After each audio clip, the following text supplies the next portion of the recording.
যখন দেখলো যে তিনি সেনা পরিষদের প্রায় 4000 লোককে মেরে ফেলেছেন, তার ক্ষমতাকে কুক্ষিগত করার জন্য। আমরা তারপরে যখন তিনি দেখলেন যে তার অবস্থা খুব খারাপ, ভেতরের খবরটা সাধারণ জনগণ দেখে না, সাধারণ জনগণ দেখছে জিয়া রহমান সানগ্লাস, রেবন, গঞ্জি, কাঁধে কোদাল বসে আছেন, এই সমস্ত। কিন্তু ভেতরে যে কি হচ্ছিল আসল ক্ষমতা কেন্দ্রে, সেই সম্পর্কে সাধারণ জনগণ জানারও কোনো স্কোপ ছিল না, তারা জানতেন না। সেখানে তার অবস্থা ছিল নরবলে, কারণ ওইখানে তিনি ডিভাইড এন্ড রুল নীতি প্রয়োগ করেছিলেন, যেটা খুবই মারাত্মক একটা হুমকি ছিল তার জন্য, তিনি হয়তো বুঝতে পারেন নাই।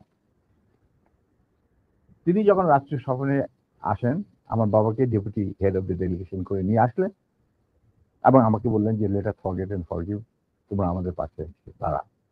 আমরা বললাম স্যার এটা আপনার পক্ষে, আপনার বললেন আমি কি ছাত্র, কিন্তু আমার মনে হয় আমাদের পক্ষে সেটা সম্ভব। কারণ এর জন্য সম্ভব না, আপনি আমাদের সহকর্মীদের রক্তে যে রক্তক্ষরণ ঘটিয়েছেন, সেই রক্ত মারিয়ে আপনার পাশে যদি গিয়ে দাঁড়াই, প্রথম গুলিটা আমাকেই খেতে হবে, মুনাফেক হিসাবে। তার আমি আপনাকে বাধা উচিত, বা আমরাই বা আপনাকে বাধা উচিত, সে রাস্তাটা আপনি বন্ধ করে দিয়েছেন স্যার। এটা কত সালে স্যার? এটা যে জিয়া রহমান কোন সালে গিয়েছিল, মনে হয় 81, 76 না 77, সামথিং লাইক দ্যাট। ওই যে ওনার একটাই রাষ্ট্রীয় সভা ছিল চীনে, এটা তুমি দেখে নিতে পারো, আমার বইতে লেখা আছে সব। আচ্ছা 77 বলতে। এবং তার সাথে যে আমার কি ডায়লগ হয়েছে 1 to 1, যেটা আমাদের আর কেউ উপস্থিত ছিল না, পাশের ঘরে অবশ্য বেগম সাহেবা ছিলেন। আচ্ছা স্যার, আরেকটা জিনিস পরিষ্কার হয়েছে স্যার, আপনি কি একটা বলছিলেন যে কোরআন শপথ করা হয়েছিল, মানে হ্যাঁ, কি হয়েছে? আমি বলি শোনো, এই যে সেনা পরিষদ, আমরা যখন ভারতে যুদ্ধ করছিলাম, যখন আমরা বুঝতে পারলাম ভারতের গেম প্ল্যানটা, তাদের একটা সুদূর প্রসারী চক্রান্তমূলক একটা পরিকল্পনা রয়েছে, বাংলাদেশকে প্রথমে ক্লায়েন্ট স্টেট, তারপরে অঙ্গভূত করা, সিকিমের মতো। আর সেখানে লেন্দুদ্দোজি ছিলেন, আমাদের মুজিবুর রহমানকে বানানো হলো তাজউদ্দিন, আর পরে মুজিবুর রহমানকে বানানো হলো সেই লেন্দুদ্দোজ। এটা যখন আমরা বুঝতে পারলাম, তখন সমমনা কমান্ডার যারা পলিটিক্যালি কনসিয়াস ছিল ছাত্র জীবনে, ধরো পরবর্তী জীবনে, তখন আমরা বললাম যে আরে আমাদের তো আসল যে যুদ্ধ সেটা তো হবে স্বাধীনতার পর। ভারতের আগ্রাসী মনোভাব নিয়ে যখন বাংলাদেশকে গিলে খেতে যাবে, সেইটার বিরুদ্ধে আমাদেরকে লড়তে হবে, তার জন্য আমাদের প্রস্তুত থাকতে হবে, প্রস্তুতি এখনই গ্রহণ করতে হবে। তখন আমরা ওই মুক্তিযুদ্ধের আড়ালে আমরা সেনা পরিষদের বীজ বপন করি। তো তোমার মনে থাকার কথা, যদিও Zia Rahman declaration of independence দিয়েছিল, প্রথমে তিনি নিজেকেই অস্থায়ী সরকারের প্রধান হিসাবে দাবি করেছিলেন, মানে ভাষণে বলেছিলেন। পরে ইন্ডিয়ার চাপে উনি থেকে বদলে যে মুজিবুর রহমানের ইনস্ট্রাকশনে আমি এই ঘোষণা দিলাম স্বাধীনতা। এরপরেও কিন্তু তার প্রতি ইন্ডিয়ান সরকার বা আওয়ামী লীগ সরকার কখনোই আস্থা রাখতে পারে নাই। তারা তাকে সেক্টর কমান্ডারের অবস্থান থেকে সরিয়ে এনে হেডকোয়ার্টার দাম করে এক সেফ হাউসে, মানে আমাদের কিছু সেফ হাউস ছিল যেখানে আমরা থাকতাম, আর আমাদের সাথীরা ঘুরে আসতো কল্যাণীতে, মানে এই প্রভাব অফ ক্যালকাটা একটা বাড়িতে ওনাকে না নিষ্ক্রিয় করে রাখা হতো। তখন আই ওয়াজ দ্য ওনলি, কেউ জিয়া রহমানের আশেপাশে যায়, কারণ উনি ভারতের চক্ষুষু, উনি আওয়ামী লীগের চক্ষুষু, তো কে যাবে ওনার সাথে দেখা করতে? তখন কিন্তু আর্মি, কারণ আমি জিয়া রহমানকে অনেক আগে থেকে চিনি, পাকিস্তান আমল থেকে চিনি, একসাথে কাজও করেছি।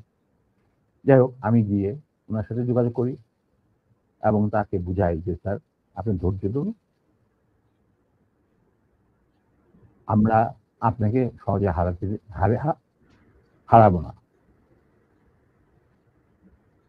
তখন আস্তে আস্তে আমরা তাকে বলি যে আমি এরকম আসল উদ্দেশ্য যে ভারতে, সেটাকে বানচাল করার জন্য এখন থেকে আমরা প্রস্তুতি নিচ্ছি, আপনি কি আমাদের সাথে থাকবেন কি থাকবেন না সেটা আমাদের তরফ থেকে আমাকে পাঠানো হয়েছে জানার জন্য, কারণ আমি আপনার কাছে সবচেয়ে ক্লোজ ছিলাম পাকিস্তান আর্মি।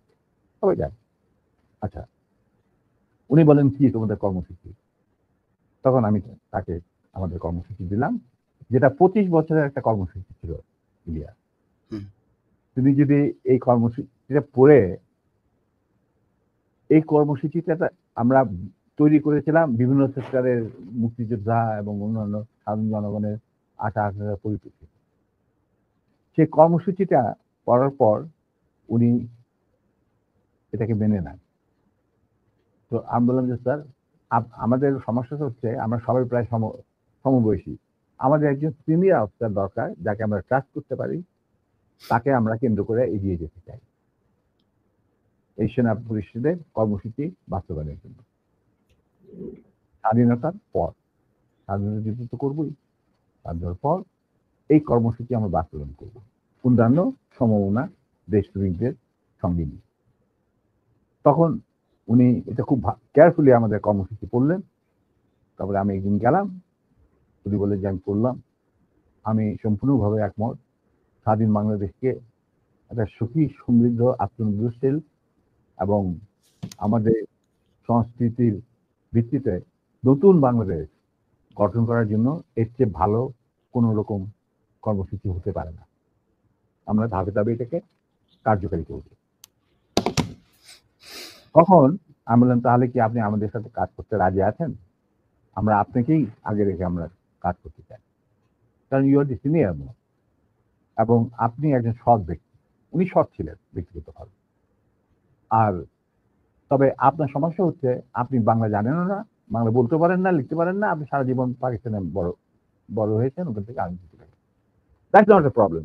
আমরা রয়েছি আপনার গ্রাউন্ড ওয়ার্ক করার। আপনি যদি রাজি থাকেন তাহলে আমরা একসাথে কাজ করতে, আপনাকে সামনে রেখে আমরা কাজ করতে রাজি, এগিয়ে যাবো, সেনা পরিষদ এগিয়ে যাবো কাজ। তখন বললেন যে আমি রাজি। তখন বললেন যে স্যার আমাদের সাংগঠনিক বিধান অনুযায়ী আপনাকে একটা কোরআন শপথ দিতে হবে, যে কোরআন ধরে আপনি বলবেন যে আমি এই কর্মসূচি ভিত্তিক কর্মকাণ্ড, সেনা পরিষদের কর্মকাণ্ড পরিচালনা করার জন্য শীর্ষ নেতা হিসেবে যোগ দিতে রাজি আছে। উনি উজু করে আসলেন, কোরআন শরীফ রাখা হলো, তার উপর হাত রাখলেন, আমিও ওর হাতের উপর হাত রাখলাম, তারপরে এই শপথ উনি দিলেন। তবে একটা শর্ত থাকতো ওনার তরফ, যে যতদিন পর্যন্ত রাষ্ট্রীয় ক্ষমতায় আমরা না যেতে পারবো ততদিন পর্যন্ত সেনা পরিষদের সাথে আমার যে কোনো সম্পর্ক আছে সেটা প্রকাশিত করা যাবে না। আমরা বললাম আমরা সবাই পরামর্শের মাধ্যমে বললাম বললো শুধু তুমি আর নূর এই দুজনের পারমিশন থাকবে আমার সাথে যে কোনো সময় যে কোনো অবস্থায় যোগাযোগ করা। আমি বললাম আমাদের খুব বেশি যোগাযোগ করার দরকার হবে না, তবে প্রয়োজন মতো নিত্য বেসিসে আমরা দুজনেই আপনার সাথে যোগাযোগ করি, তাও তার বাসায় অফিসে না। এই হলো কথা। তার মানে তার সেই শপথ তো আপনি রাখলেন না।